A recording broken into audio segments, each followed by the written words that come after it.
tuan-tuan dan puan-puan, inilah yang saya mengajak. Terutamanya orang Kajang. Kajang terpilih.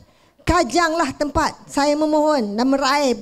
Tolong, bukan simpati ke tak simpati ke tidak apa. Tetapi kalau melihat ketidakadilan berlaku, bukan simpati namanya. Itu adalah tanggungjawab kita bersama membela orang yang tertindas.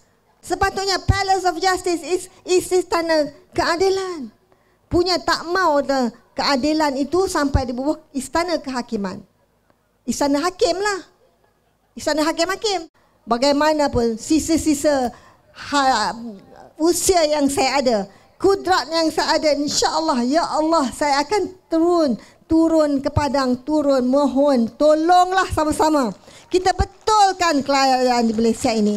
Betulkan untuk mendapat keadilan. Kerana ini adalah untuk anak cucu saya, Khairi Jamaluddin. Jangan kesihankan Azizah. Dia boneka. Dia adalah patung, doll and a puppet for Anwar. Please, have some respect for the elders. Have some respect. You are privileged. You dah diberikan ganjaran yang baik. Tolonglah ada sedikit hormat kepada orang yang tertindas. Apakah ini nak katakan pemimpin?